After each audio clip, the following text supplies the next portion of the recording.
अब बढ़ते हैं गुरु की राशि धनु राशि। अब गुरु तो उदय भी हो रहे हैं, तो उनके लिए अब जुलाई का महीना कैसा रहेगा? धनु राशि के लिए अगर हम जुलाई का महीना देखें तो कई मायनों में अच्छा भी है और इस महीने आपके लिए कई अच्छी चीज़ें होंगी, जैसे कि आपको अपने कार्य क्षेत्र में आगे बढ़ने के मौके मिलेंगे। और अगर परिवार की बात की जाए तो अब आपकी जो बातें हैं परिवार में मान्य होंगी, मानी जाएंगी, आपके फैसले माने जाएंगे। अगर कुछ अटका हुआ था, कुछ धन का जैसे कि कोई पैसे से संबंधित काम अटका हुआ था, तो वो अब आपके लिए बेहतर बनेगा, यानी अटकाव हटेगा और आपको लाभ की स्थिति भी मिलेगी।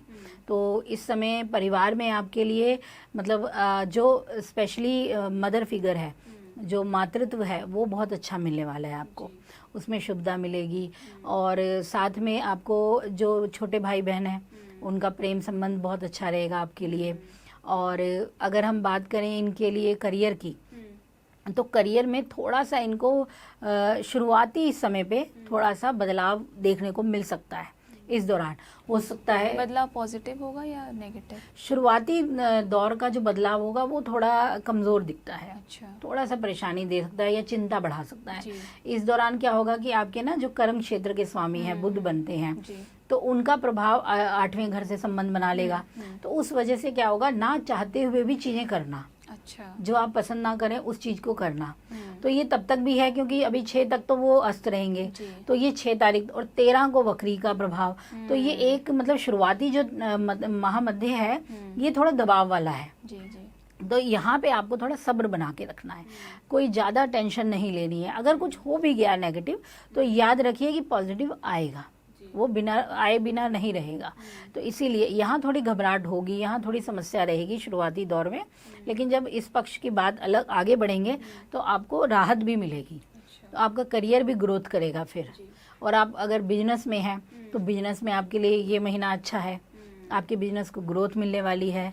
और जो लोग खाने से रिलेटेड कुछ काम करते हैं या धर्म कर्म के जो काम कर रहे हैं उन लोगों के लिए बिजनेस में तेज़ी है, उनके लिए पॉजिटिव समय है ये। उनके राशि स्वामी उदय हो रहे हैं, तो फिर और क्या उनकी वजह से कोई इम्पैक्ट पड़ेगा इनके जीवन? बिल्कुल, देखिए राशि स्वामी का उदय होना यानी मजबूती में आ जाना। अब वो अपने फैसले ले पाएंगे। अगर हम दबे होंगे तो हम अपनी चीज़ें नहीं कह पाएंगे ना। एक व्यक्ति जब कुछ नहीं कर पा रहा है, उसके गुण थोड़े दब गए, ये अस्त हो गए क्योंकि सूर्य से अस्त हुए।